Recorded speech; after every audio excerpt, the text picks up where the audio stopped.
Hey guys, Pink Star here, and today I am going to be showing you how to make a silicone mould so that you can sculpt anything that you like and then create multiples of it. For example, I made this snake and now I have two of them. So yeah, we're going to show you how to make the silicone mould that made this. I hope you really enjoy this video. If you have any questions, please make sure to comment down below, and as always, if you want to see more from me in the future, please like, comment and subscribe. But now, here we go to the video. I hope you enjoy. See ya. For this project I am using Smooth on Mould Star. This is a fast one, so it usually sets within about an hour. You want to pour in even amounts of both part A and part B into individual cups. This is a 1-to-1 ratio, so it makes it really easy. Now I usually just pour one into the other. Usually part B goes into part A.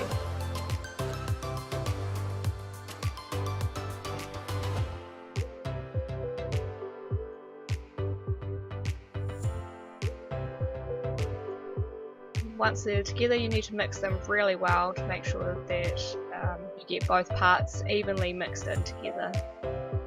Otherwise it won't set properly. You will need to do this for a couple of minutes.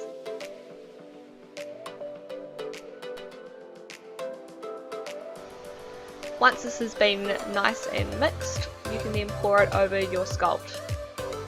My sculpt is made out of plasticine, and the box I have just made using some foam board that I've glued together with some hot glue, making sure all the edges are nice and sealed so that none of the mixture comes out.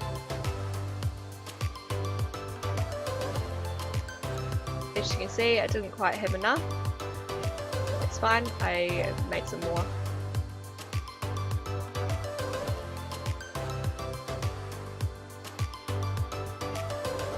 Now I pour it from quite a height as this reduces air bubbles.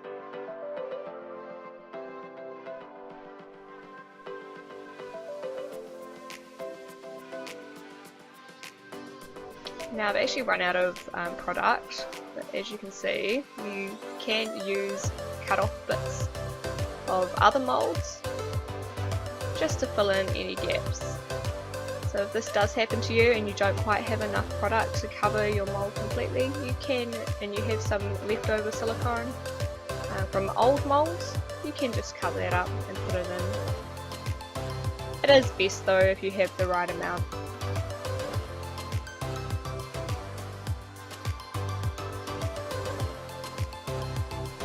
Now as long as you've got a decent cover over your whole sculpt, it doesn't matter too much if you don't quite have enough silicone to make a nice thick base, as we can add a base layer on after this.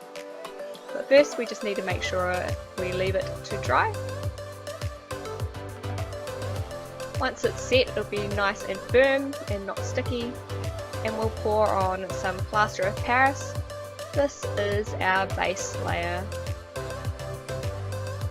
This just gives it a nice sturdy base.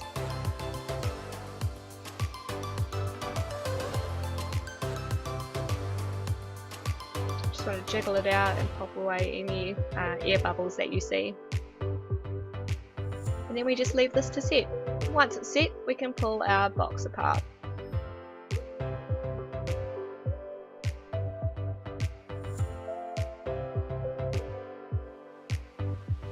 Oh, there we go, we have our mould, and now we just take away silicone from the base layer and take out our base sculpt. So now you just need to clean up your mould. I usually use a cotton wool bud to get out, and some water just to get out any of the excess plasticine, and then trim away all the edges with some little scissors. And there you have it. There is your finished mould, and we can start making duplicates. For this I'm just using some deco art. You can use all sorts of different materials. You can use other smooth on products that are different plastics when it's set, or rubber, or you can use resin.